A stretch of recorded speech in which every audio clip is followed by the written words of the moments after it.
আসসালামু আলাইকুম রহমতুল্লাহি ওবরাকাতু। সবাইকে আদ্রাসা অনলাইন একাডেমির পক্ষ হতে স্বাগতম। আহলান ওয়াসাহলান। আশা করছি সকলে ভালো আছেন। আপাতত সকলকেই মিউট করে রাখা হয়েছে ক্লাসের শৃঙ্খলা রক্ষার্থে। ইনশাআল্লাহ আমরা ক্লাস শেষে কারো যদি কোনো প্রশ্ন থাকে এগুলোকে নোট করে রাখবো, শুনবো, আর বোনেরা আমরা মেসেজে লিখবো ইনশাআল্লাহ ক্লাস শেষে। আদ্রাসা অনলাইন একাডেমি সম্পর্কে ইতিমধ্যে আপনারা অনেকেই জেনেছেন, শুনেছেন। এটি একটি অনলাইন প্ল্যাটফর্ম দ্বীনি শিক্ষার, ইসলামী শিক্ষার, যেটি মিশরের আল আজহার বিশ্ববিদ্যালয়ের কিছু মেধাবী শিক্ষার্থীদের দ্বারা পরিচালিত। আমি আপনাদের সাথে আছি জায়েদ আহমদ। যদিও শেখানোর ক্ষেত্রে সকলেই পরিচিত হয়ে নেওয়াটাই হচ্ছে উচিত, তবে আপনাদের সবার তো পরিচয় নেওয়া সম্ভব নয়। সেক্ষেত্রে আমি আমার সংক্ষিপ্ত কিছু পরিচয় দিচ্ছি যাতে আমাদের এঙ্গেজমেন্টটা ভালো হয়। আমি জায়েদ আহমদ, আমার দেশের বাড়ি হচ্ছে নোয়াখালীতে। আমার পড়াশোনা শুরু করি গ্রাম থেকেই। গ্রামে 6 বছর প্রাথমিক পড়াশোনা করি। এরপরে নোয়াখালীর বৃহত্তম প্রতিষ্ঠান নোয়াখালী জামিয়া ইসলামিয়া আলামিন মাদ্রাসা, সেখানে আমি দীর্ঘ 7 বছর পড়াশোনা করি, যার মাধ্যমেই কওমি দাওরায়ে হাদিস শেষ হয়। তারপর ঢাকা বসুন্ধরাতে ইসলামী অর্থনীতি নিয়ে পড়াশোনা করি। সেখান থেকেই মিশর আজহার বিশ্ববিদ্যালয়ে আসা। আজহার বিশ্ববিদ্যালয়ে আমি বর্তমান ইসলামিক দাওয়া তথা তুলনামূলক ধর্মতত্ত্ব নিয়ে পড়াশোনা করছি। তো কথা না বাড়িয়ে আমরা আমাদের ক্লাসের দিকে চলে যাব ইনশাআল্লাহ। আমরা যে ক্লাসে বসেছি সকলেই জানি, এটি হচ্ছে রমাদান 40 হাদিস কোর্স। রমাদান 40 হাদিস তথা রমাদান কেন্দ্রিক আমরা 10টি দার্সে 40টি হাদিস শিখব। এক একটি দার্সে 4টি করে হাদিস থাকবে। এই 4টি হাদিসকে আমরা চেষ্টা করব ইনশাআল্লাহ আমাদের স্মৃতিপটে যাতে বসে যায়, সেই চেষ্টাই করব আমরা। এবং যাতে হাদিসগুলো আমরা মুখস্থ করতে পারি, এবং হাদিস মুখস্থের মাধ্যমে যাতে করে আমরা হাদিসে নববী শিখতে পারি, হাদিসে নববীর পথে পথ চলা শুরু করতে পারি, বেশি বেশি করে হাদিস মুখস্থ করতে পারি, সেই চেষ্টা করব। এজন্যই আমাদের রমাদান 40 হাদিসের প্রচেষ্টা।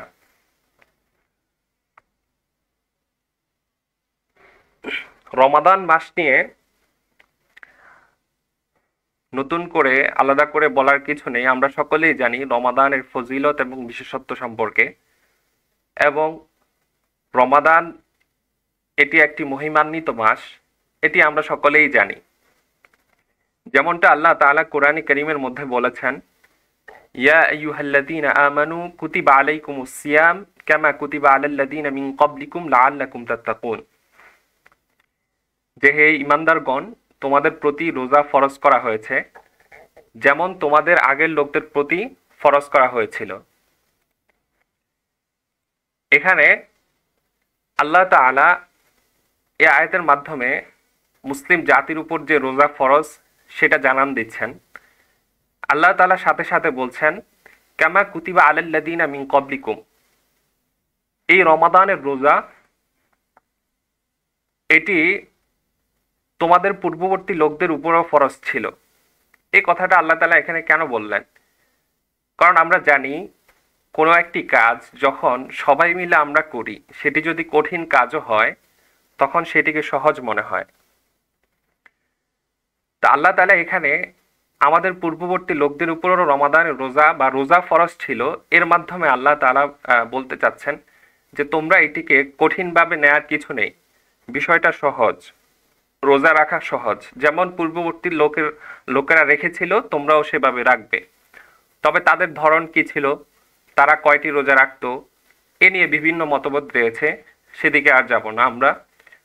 আমরা এতটুকু জানি যে পূর্ববর্তী লোকদের উপর, পূর্ববর্তী জাতির উপর, যাদের কাছে নবীরা এসেছিল তাদের উপর যেমন রোজা ফরজ করা হয়েছে, আমাদের উপর ফরজ করা হয়েছে। কিসের জন্য রোজা ফরজ করা হয়েছে? এর কারণ হিসেবে আল্লাহ তাআলা বলছেন লাআল্লাকুম তাত্তাকুন, যাতে তোমরা মুত্তাকি হতে পারো। মুত্তাকি হওয়ার অর্থ কি? হওয়ার অর্থ হচ্ছে আমরা গুনাহ থেকে বেঁচে থাকা। তো রমাদান এমন একটি মাস যে মাসে আমরা গুনাহ থেকে বেঁচে থাকব, ইবাদতের সাথে থাকব, এর মাধ্যমে আমরা তাকওয়া অর্জন করতে পারবো, মুত্তাকি হতে পারবো। কারণ আমরা রমাদান বা রোজা অর্থ জানি, সওম অর্থ জানি আল ইমসাক, বিরত থাকা। মৌলিকভাবে তিনটি কাজ হতে বিরত থাকার নাম রমাদান বা রোজা। সেটি হচ্ছে আল ইমসাক আনিল আকলি অশুরবি ওয়াল জিমা, যে খাবার দাবার এবং পানাহার এবং স্ত্রী সহবাস থেকে বিরত থাকার নাম হচ্ছে রোজা। এর মাধ্যমে আমরা তাকওয়া অর্জন করতে পারবো। তাছাড়া বিভিন্ন হাদিসে গুনাহ থেকে, গীবত থেকে বেঁচে থাকার আদেশ করা হয়েছে এবং ইবাদতের সাথে যুক্ত থাকার কথা বলা হয়েছে, যার মাধ্যমে আমরা মুত্তাকি হতে পারবো। পরবর্তী একটি আয়াতে আল্লাহ তাআলা বলেন, শাহরু রমাদান আল্লাযী উনজিলা ফীহিল কুরআন হুদান লিন-নাসি ওয়া বায়্যিনাতিন মিনাল হুদা ওয়াল ফুরকান ফামান শাহিদা মিনকুমুশ শাহরা ফালিয়াসুম। এই আয়াতের মাধ্যমে আল্লাহ তাআলা রমাদানের ফজিলত এবং বিশেষত্ব বর্ণনা করছেন যে রমাদান এমন একটি মাস যেই মাসে তোমাদের উপর কোরআন নাজিল করা হয়েছে, যেই কোরআন মানুষের জন্য পথ প্রদর্শক স্বরূপ, হেদায়েতের স্পষ্ট বর্ণনা রূপে এই কোরআন এসেছে। তো সুতরাং কেউ যদি এই মাস পায়, রমাদানকে কেউ যদি পায়, সে যেন রোজা রাখে। তাহলে এর মাধ্যমে আল্লাহ তাআলা রমাদানের বিশেষত্ব বর্ণনা করলেন যে এটি এমন একটি গুরুত্বপূর্ণ মাস যেই মাসে তোমাদের উপর পবিত্র কোরআনকে নাজিল করা হয়েছে। আমরা জানি পূর্ববর্তী নবীদের উপর একসাথে তাদের উপর ওয়াহি চলে এসেছে, বা তাদের উপর যে আসমানি কিতাব এসেছে সেটা একসাথে নাজিল করা হয়েছে। তবে আমাদের রাসূলের উপর দীর্ঘ 23 বছর যাবত অল্প অল্প করে নাজিল করা হয়েছে। কিন্তু লাওহে মাহফুজ থেকে প্রথম আসমান পর্যন্ত এই কোরআনকে একসাথেই রমাদানে নাজিল করা হয়েছে। যা হোক, আমরা কোরআন থেকে দেখলাম যে রমাদানের বিশেষত্ব এবং ফজিলত বিষয়ক দুটি আয়াত আমরা কোরআন থেকে দেখলাম। আমাদের মূল আলোচনা হচ্ছে হাদিস, যে আমরা হাদিসের দিকে চলে যাব ইনশাআল্লাহ। আচ্ছা, তাহলে ইনশাআল্লাহ আমরা সামনের দিকে যাই। রমাদান বিষয়ক 4টি হাদিসকে আমরা দেখব ইনশাআল্লাহ।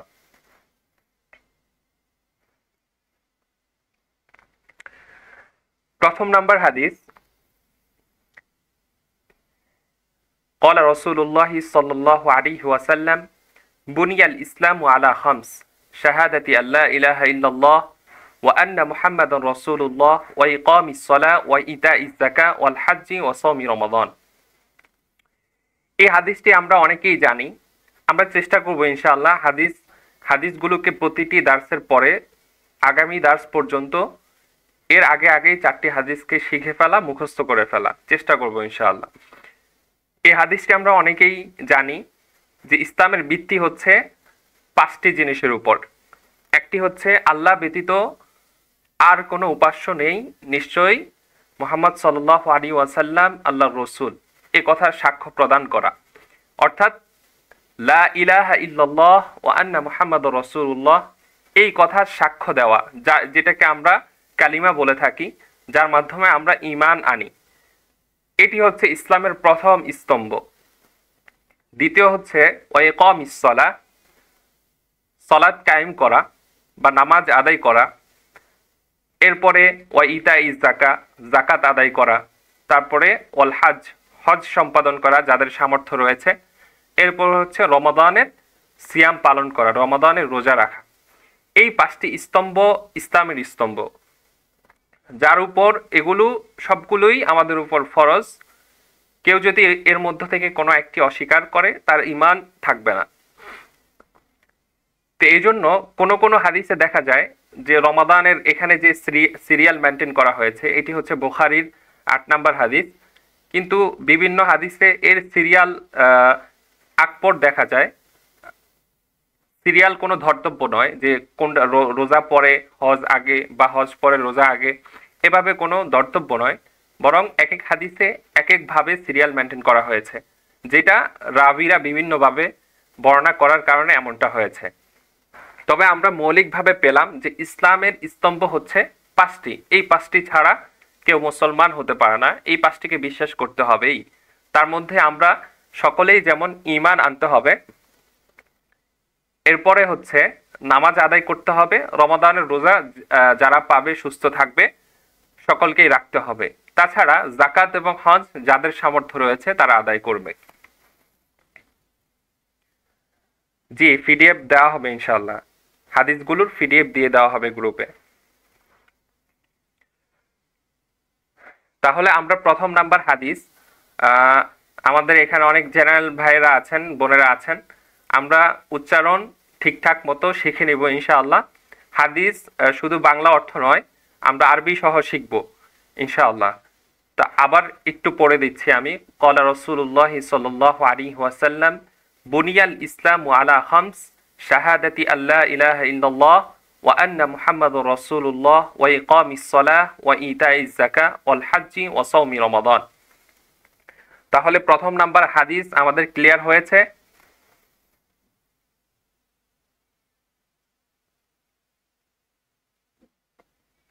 মেসেজে আমরা লিখবো ইনশাআল্লাহ।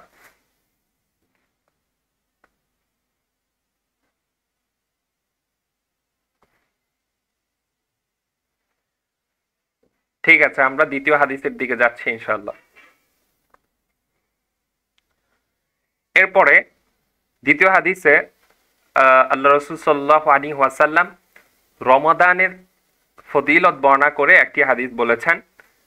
সেটি হচ্ছে ক্বালা রাসূলুল্লাহ সাল্লাল্লাহু আলাইহি ওয়াসাল্লাম মান সামা রমাদানা ঈমানান ওয়া ইহতিসাবান গুফিরা লাহু মা তাকদ্দামা মিন যামবি।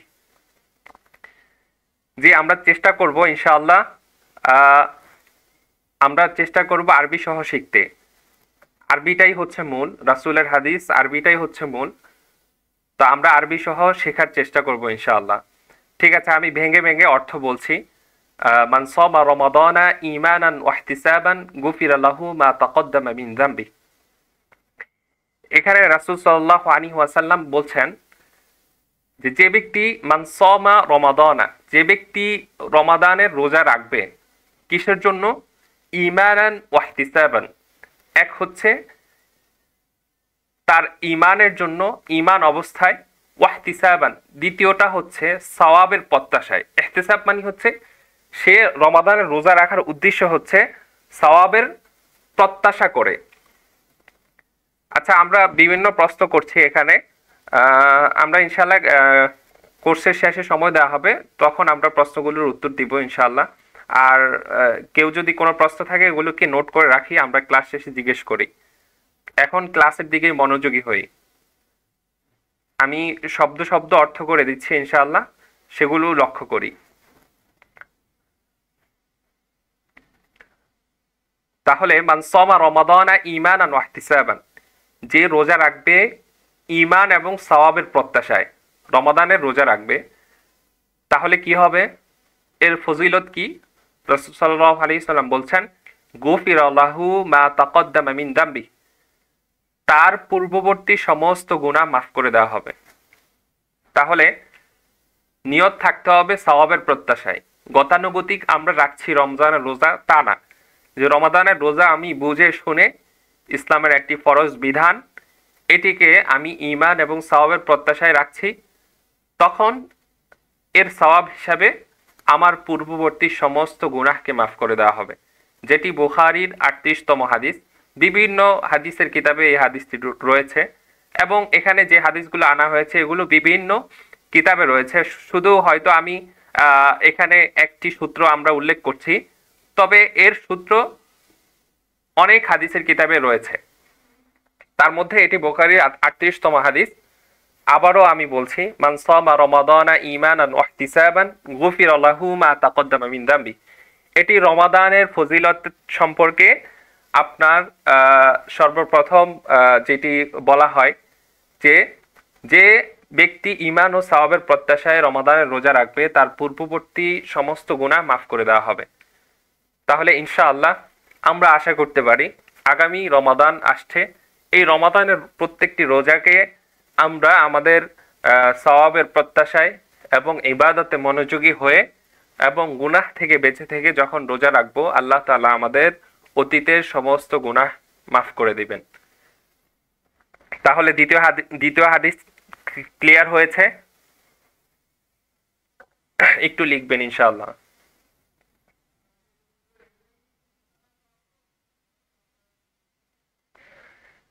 কেউ যদি না বুঝেন ইনশাআল্লাহ আমি বারবার বলবো, তবে সবাই বোঝার চেষ্টা করবেন, মনোযোগী হবেন। ঠিক আছে, আমি তৃতীয়তম হাদিসের দিকে যাচ্ছি।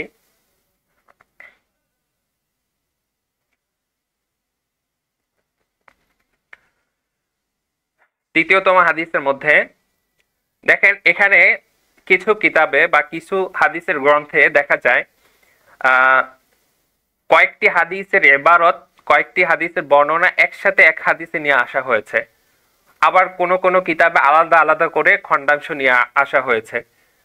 তো যদি বড় হাদিস হয় সেক্ষেত্রে আমরা তার মধ্যে পয়েন্টমূলক যে খণ্ডাংশ সেটাকে এনে আমরা চেষ্টা করেছি যাতে সহজ হয় মুখস্থ করতে। লম্বা হাদিস আনলে হয়তো মুখস্থ করা কঠিন হয়ে যাবে, এজন্য অল্প অল্প করে আমরা পয়েন্ট ভিত্তিক এনেছি, যেটা অন্য কিতাবে আলাদা একটি হাদিস রূপে রয়েছে, কিন্তু কোনো কিতাবে দেখা যাচ্ছে দুই তিনটা ইবারত মিলে একটি হাদিস গঠিত হয়েছে। তো এর মধ্যে থেকে আরেকটি হাদিস, তৃতীয়তম হাদিস, ক্বালা রাসূলুল্লাহ সাল্লাল্লাহু আলাইহি ওয়াসাল্লাম ইযা দাখালা শাহরু রমাদান ফুতিহাত আবওয়াবুস সামা ওয়া গুল্লিকাত আবওয়াবু জাহান্নাম ওয়া সুলসিলাতিশ শায়াতিন।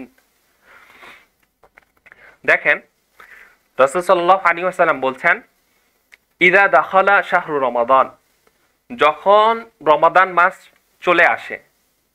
ইযা দাখালা শাহরু রমাদান, যখন রমাদান মাস চলে আসে। ফুতিহাত আবওয়াবুস সামা, তখন আকাশের দরজাসমূহকে খুলে দেওয়া হয়।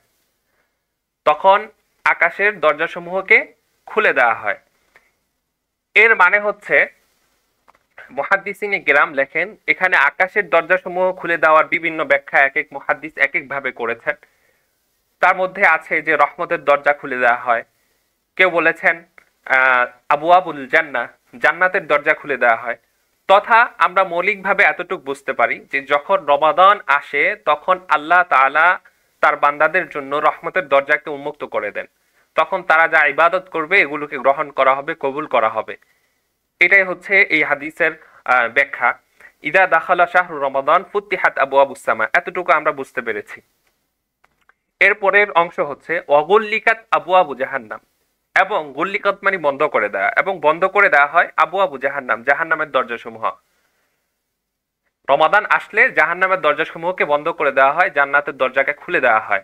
ওয়াসুল সিলাতিশ শায়াতিন, এবং শয়তানগুলোকে শিকলবন্দি করা হয়। শয়তান যারা রয়েছে তাদেরকে শিকলবন্দি করা হয়। এক্ষেত্রে মুহাদ্দিসিনে কেরাম বলেছেন, এর ব্যাখ্যা কি যে শয়তানকে শিকলবন্দি করে দেওয়া হয়। তার মধ্যে কিছু মুহাদ্দিসিনে কেরাম বলেছেন আসলেই বাস্তবিক অর্থেই শয়তানকে শিকলবন্দি করে দেওয়া হয়। তবে যখন দেখা যায় রমাদানেও তো মানুষ কি করে, গুনাহ করছে, তাহলে শয়তানের প্ররোচনা যদি না থাকে গুনাহ কিভাবে করছে? তখন আমরা জানি আমাদের একটি নফস রয়েছে, আমাদেরকে যেমন শয়তান প্ররোচনা দেয় সেভাবে আমাদের নফসও আমাদেরকে প্ররোচনা দেয়। তো শয়তান বন্ধ থাকলেও নফস তো সাথে রয়ে গেছে। তো এখন যার নফস খারাপ, যার নফস ভালো তাকে ভালো কাজের দিকে নফস আদেশ করছে, যার নফস ভালো না তাকে খারাপ কাজের দিকে আদেশ করছে।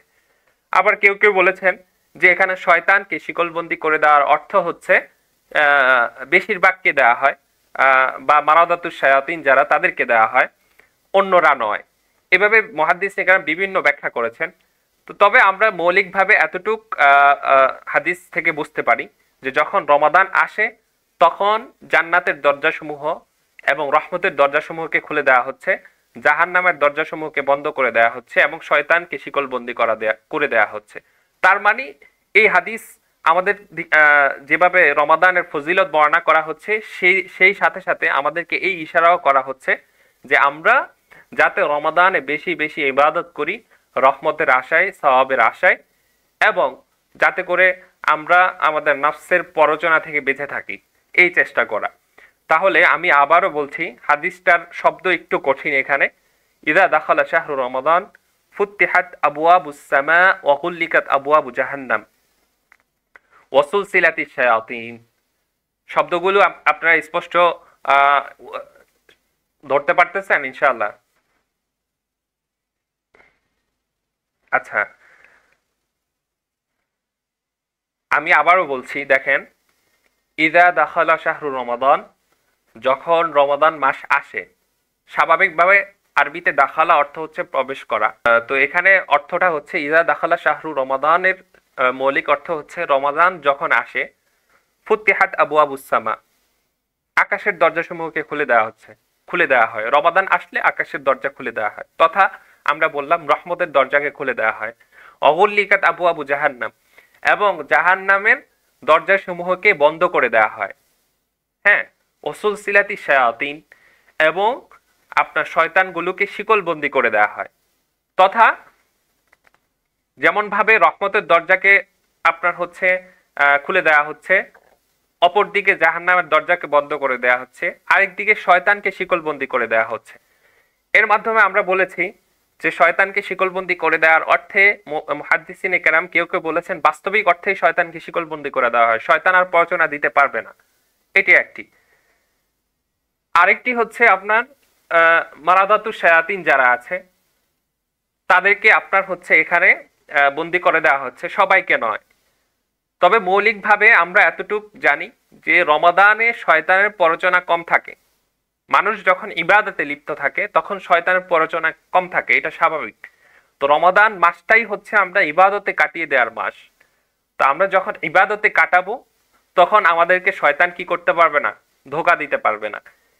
এবং অন্যান্য হাদিসে রমাদানে বিভিন্ন আপনার অশ্লীল, বেহায়াপনা, গুনাহ থেকে বেঁচে থাকার আদেশ দেওয়া হয়েছে। তো ওটা যখন আমরা পালন করব তখন স্বাভাবিকভাবে শয়তানও আমাদেরকে আর প্ররোচনা দিতে পারবে না।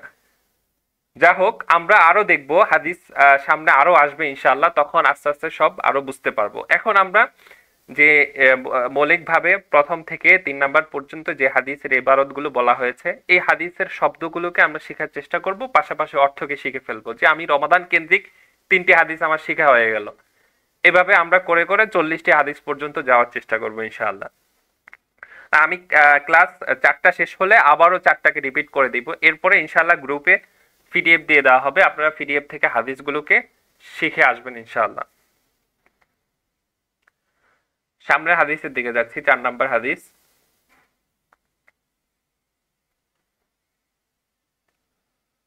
আচ্ছা, ক্বালা রাসূলুল্লাহ সাল্লাল্লাহু আলাইহি ওয়াসাল্লাম। দেখেন, এটি একটি হাদিসের অংশ। আমরা এই ছোট্ট এটিকে খণ্ডাংশ হিসেবে হাদিস হিসেবে মুখস্থ করব। লম্বা একটি হাদিস শেষে এসে আল্লাহ রাসূল সাল্লাল্লাহু আলাইহি ওয়াসাল্লাম বলেন, ওয়ানাদা মুনাদিন ইয়া বাগিয়াল খাইরি আকবিল ওয়া ইয়া বাগিয়াশ শাররি আকসির ওয়ালিল্লাহি উতাকাউ মিনান নার ওয়া যালিকা ফি কুল্লি লাইলা। যে যখন রমাদান আসে তখন রমাদানের শুরুতে একজন ঘোষক ডেকে বলেন, ইয়া বাগিয়াল খাইরি। ওয়ানাদা মুনাদিন, মুনাদিন মানে ঘোষক, নাদা মানে ডাকা। তো একজন ঘোষক ডেকে বলেন, ইয়া বাগিয়াল খাইরি। বাগিয়াল খাইর মানে হচ্ছে সৎকর্মপরায়ণ, অথবা যে আপনার ভালো কাজ করতে চায় এমন ব্যক্তি। তাহলে রমাদানে যখন আসে তখন একজন ঘোষক ডেকে বলেন, ইয়া বাগিয়াল খাইরি, হে সৎকর্মপরায়ণ ব্যক্তি, আকবিল, অগ্রসর হও, তুমি তো সৎকর্ম করে যাচ্ছ, এখন আরো সৎকর্ম করার মাধ্যমে তুমি অগ্রসর হয়ে যাও। এটি হচ্ছে ইয়া বাগিয়াল খাইরি আকবিল। যখন রমাদান আসে একজন ঘোষক ডেকে বলেন, হে সৎকর্মপরায়ণ ব্যক্তি, তুমি অগ্রসর হও। ওয়া বাগিয়াশ শাররি আকসির, এবং বলে ওই ঘোষক বলেন, ইয়া বাগিয়াশ শাররি, হে অসৎ কর্মপরায়ণ ব্যক্তি। আপনার শার মানি হচ্ছে খারাপ, খৈর মানি ভালো, আমরা জানি। তো এখানে বাগি মানি হচ্ছে অনুসন্ধানী। তো আপনার ভালো কাজ করতে চায় তাকে বলা হচ্ছে ইয়া বাগিয়াল খাইরি আকবিল, তুমি আরো অগ্রসর হও। ওয়া বাগিয়াশ শাররি, এবং অসৎ কর্মপরায়ণ ব্যক্তি যারা আছো, আকসির, থেমে যাও। রমাদান এসেছে, এখন থেমে যাও, আর কোনো অসৎ কর্ম করো না। ওয়ালিল্লাহি উতাকা মিনান নার ওয়া যালিকা ফি কুল্লি লাইলা। এবং আল্লাহ রাসূল সাল্লাল্লাহু আলাইহি ওয়াসাল্লাম ঘোষণা দিচ্ছেন যে রমাদান মাসে লিল্লাহি উতাকা মিনান নার, রমাদানের প্রতিটি রাতে, ওয়া যালিকা ফি কুল্লি লাইলা, রমাদানের প্রতিটি রাতে অসংখ্য লোককে জাহান্নাম থেকে নাজাত দেওয়া হয়। আমি যদি ভেঙে বলি, ওয়ালিল্লাহি উতাকা মিনান নার, আল্লাহ তাআলা, ওতাকা মানে হচ্ছে নাজাত প্রাপ্ত ব্যক্তি, জাহান্নাম থেকে, আগুন থেকে, নার মানে আগুন, তথা জাহান্নামের আগুন থেকে নাজাদপ্রাপ্ত ব্যক্তি রয়েছে। কখন? যালিকা ফি কুল্লি লাইলা, রমাদানের প্রতিটি রাতে। ওয়াদালিকা ফি কুল্লি লাইলা, রমাদানের প্রতিটি রাতে আল্লাহ তাআলা অসংখ্য লোককে জাহান্নাম থেকে মুক্তি দেন। এই কথাটিকেই বলা হয়েছে ওয়ালিল্লাহি উতাকাউ মিনান নার ওয়াদালিকা ফি কুল্লি লাইলা। তাহলে এটি একটি রমাদানের বিশেষত্ব যে রমাদানে আল্লাহ তাআলা জাহান্নামে থাকা অনেক লোককে জাহান্নাম থেকে মুক্তি দেন। এটি একটি আমাদের জন্য বড় ফজিলত, এবং রমাদানের বিশেষত্ব এবং ফজিলত বর্ণনা করছে আমরা বুঝতে পারছি যে এই হাদিস। এবং প্রথমাংশে দেখতে পাচ্ছি একজন ঘোষক যখন আমাদেরকে ডেকে বলছেন যে ইয়া বাগিয়াল খাইরি আকবিল, হে সৎকর্মপরায়ণ ব্যক্তি অগ্রসর হও, ওয়া বাগিয়া শাররি আকসির, হে অসৎকর্মপরায়ণ ব্যক্তি থেমে যাও। তো এর মাধ্যমে আমরা বুঝতে পারছি যে এটি একটি মহিমান্বিত মাস। এই মাসে সর্বদা চেষ্টা করতে হবে ইবাদতের সাথে যুক্ত থাকার, এবং অসৎ কর্ম থেকে আমরা বিরত থাকা। এখন যদি আপনারা বলেন যে হচ্ছে এখানে আপনার এই ঘোষণা যারা দিচ্ছে বা ফেরেশতা দিচ্ছে, যিনি দিচ্ছেন, ওনার ঘোষণা তো আমরা শুনতে পাই না, তাহলে এটি বলে কি লাভ? এর মাধ্যমে এতটুকু আমরা বুঝতে পারছি যে আল্লাহ রাসূল সাল্লাল্লাহু আলাইহি ওয়াসাল্লাম আমাদেরকে জানিয়ে দিয়েছেন যে রমাদানের আগে এরকম ঘোষণা দেওয়া হয়। আর রাসূল সাল্লাল্লাহু আলাইহি ওয়াসাল্লামকে তো আমরা সকলেই বিশ্বাস করি, আমরা জানি। তো এখন যখন আমরা এই বিশ্বাস করব যে রমাদানের শুরু হলে একজন ঘোষক এভাবে ঘোষণা দিতে থাকে, যখন আমরা এই হাদিসকে মনে করব, এই হাদিসকে মনে করার মাধ্যমে আমরা ইবাদতে লিপ্ত হব, গুনাহ থেকে বেঁচে থাকব। এই জন্যই আল্লাহ রাসূল সাল্লাল্লাহু আলাইহি ওয়াসাল্লাম আমাদেরকে জানিয়েছেন। এটা শোনা জরুরি নয় যে আমি শুনতে হবে একজন ঘোষক ডেকে বলছেন, না, এটি যেহেতু রাসূল জানিয়েছেন, আমরা এটা বিশ্বাস করতে হবে, সেই অনুযায়ী আমরা কি করতে হবে? ইবাদতে যুক্ত হতে হবে, এবং আপনার হচ্ছে গুনাহ থেকে বেঁচে থাকতে হবে। এ হলো আমাদের 4টি হাদিস মৌলিকভাবে। তো ক্লাসের যে মৌলিক 4টি হাদিস যে পয়েন্ট, সেটি আমরা শেষ করেছি। তারপরেও আমি আবার 4টি হাদিসকে রিপিট করে দিচ্ছি, যাতে করে যাদের বুঝতে সমস্যা হচ্ছে বা আমরা হচ্ছে ধরতে সমস্যা হচ্ছে তাদের জন্য সহজ হয়। দেখেন, 1 নম্বর হাদিসে আমরা বলেছি, আবারও দেখেন, কারো কোনো অসুবিধা থাকলে মেসেজে লিখবেন। قال رسول الله صلى الله عليه وسلم بني الإسلام على 5 شهادة أن لا إله إلا الله وأن محمد رسول الله وإقام الصلاة وإيتاء الزكاة والحج وصوم رمضان। আমরা পয়েন্টে পয়েন্টে যদি অর্থ করি, বুনিয়াল ইসলামু আলা 5, ইসলামের ভিত্তি হচ্ছে 5টি। ইসলামের ভিত্তি করা হয়েছে 5টি। 1, শাহাদাতি আল্লাহ ইলাহা ইল্লাল্লাহ ওয়া আন্না মুহাম্মাদুর রাসূলুল্লাহ, যে সাক্ষী দেওয়া আল্লাহ ছাড়া আর কোনো উপাস্য নেই, এবং সাক্ষী দেওয়া যে মুহাম্মদ সাল্লাল্লাহু আলাইহি ওয়াসাল্লাম আল্লাহ তাআলার রাসূল। 1 নাম্বার পয়েন্ট। দ্বিতীয় হচ্ছে ওয়া ইকামিস সালাহ, সালাত কায়েম করা, নামাজ আদায় করা। ওয়া ইতাইজ যাকাত, তৃতীয় পয়েন্ট হচ্ছে যাকাত দেয়া, যাদের সামর্থ্য আছে বা নিসাব পরিমাণ মালের মালিক যারা, তারা যাকাত দিবে। তৃতীয় হচ্ছে ওয়াল হজ, কিছু হাদিসে আছে মানে ইসতাতা ইলাইহি সাবিলা, যে হজ পালন করা, যে হজ করতে সক্ষম, হজের যে তার সক্ষমতা রয়েছে সেটা যদি থাকে তাহলে সে হজ করা, এটি একটি। পঞ্চম নাম্বার হচ্ছে আপনার ওয়াসাউমি রমাদান, রমাদানের রোজা রাখা, রমাদানের সিয়াম পালন করা। এই যে 5টি কথা, এই 5টি জিনিস, এই 5টির উপরে দাঁড়িয়ে আছে আমাদের ইসলামের ভিত্তি, ইসলামের স্তম্ভ। তাহলে এই হাদিসটি আমরা ক্লিয়ার তো? এখানে কারো কোনো সমস্যা আছে প্রথম হাদিসে?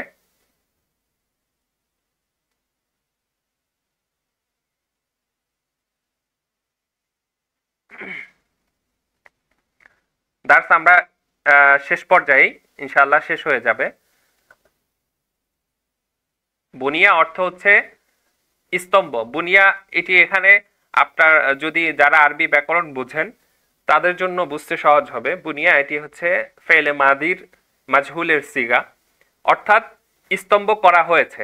বিনা মানি স্তম্ভ, বুনিয়া মানি স্তম্ভ করা হয়েছে কিসের? ইসলামের। ইসলামের স্তম্ভ করা হয়েছে আলা খামস, 5টি জিনিসের উপরে। তো বুনিয়ার অর্থ স্বাভাবিকভাবে আমরা হচ্ছে স্তম্ভ নিতে পারি আর কি। আচ্ছা,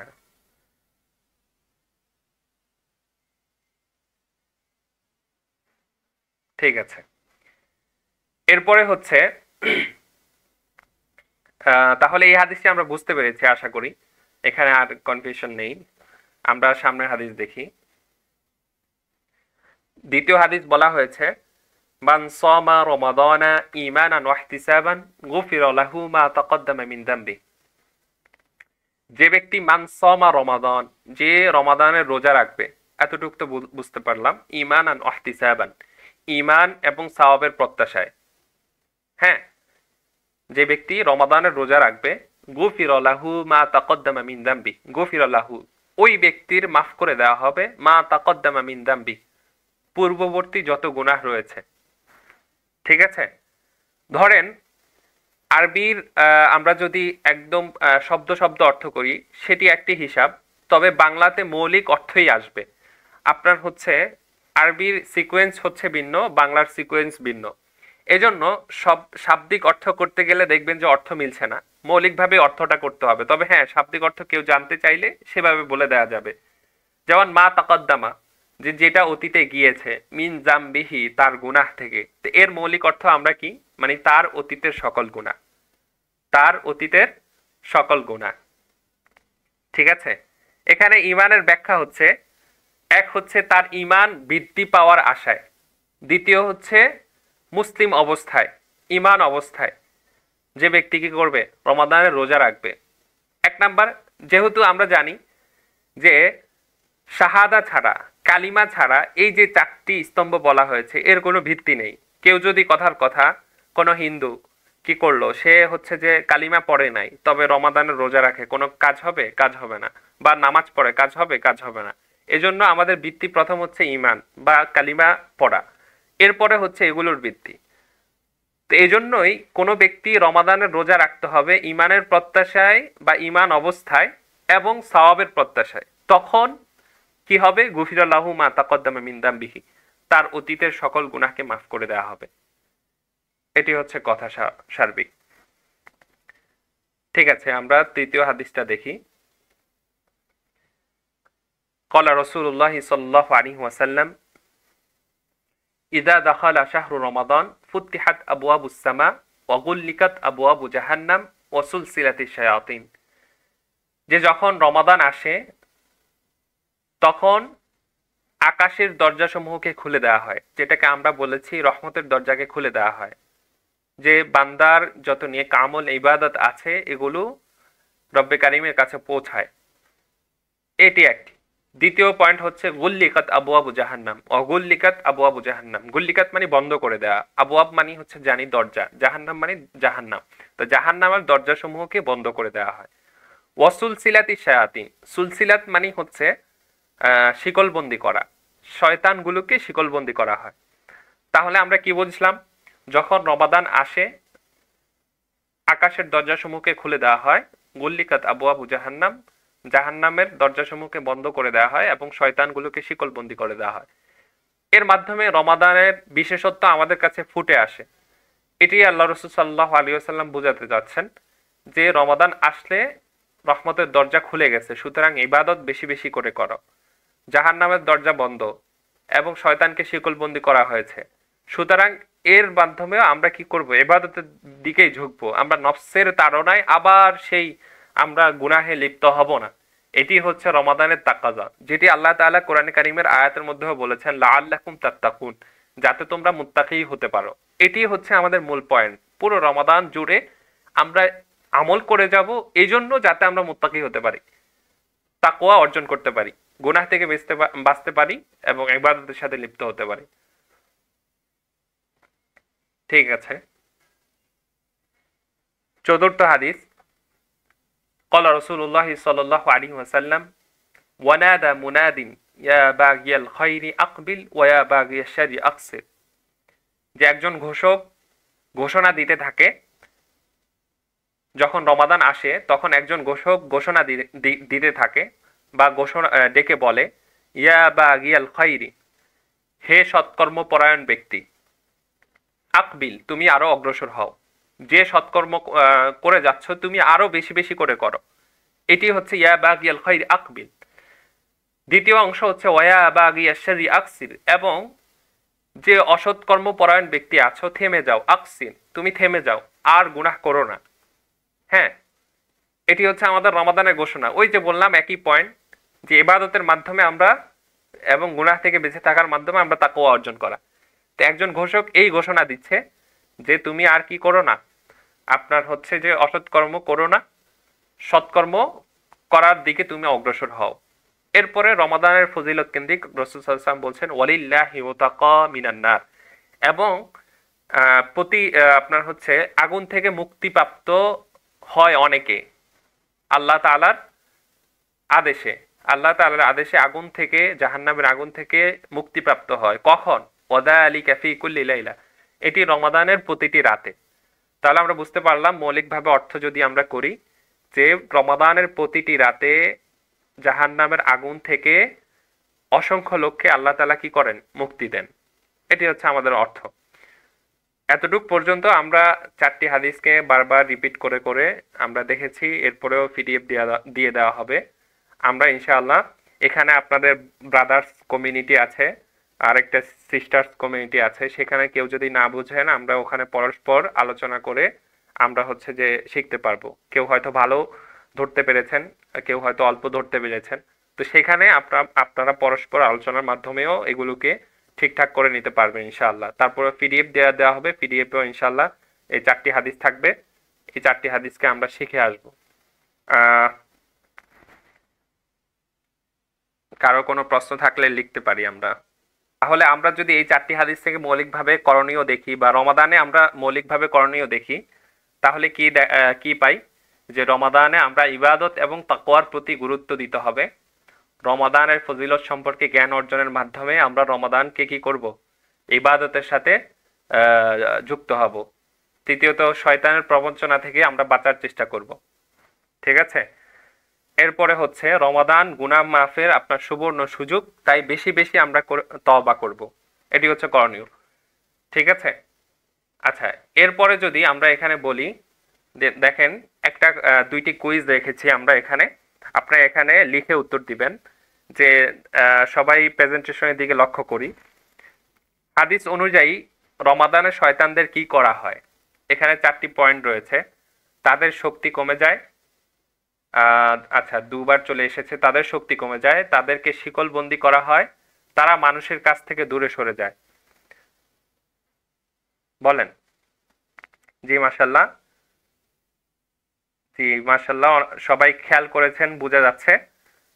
3 নাম্বার উত্তর দিচ্ছেন, তাদেরকে শিকলবন্দি করা হয়। জি মাশাল্লাহ, সবার আগ্রহ দেখে ভালো লাগছে, এবং আশা করছি সকলেই ভালো করে খেয়াল করেছেন। আপনাদের প্রতি শুকরিয়া। আচ্ছা, ঠিক আছে, আমরা উত্তর পেয়েছি, তাদেরকে শিকলবন্দি করা হয়। আচ্ছা, দ্বিতীয় কুইজ হচ্ছে, কখন আল্লাহ বহু মানুষকে জাহান্নাম থেকে মুক্তি দেন?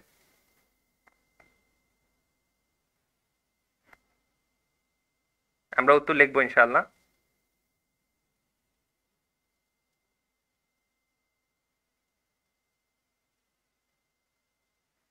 জি, রমাদানের রমাদানের প্রতি রাতে। রমাদানের প্রতি রাতে। জি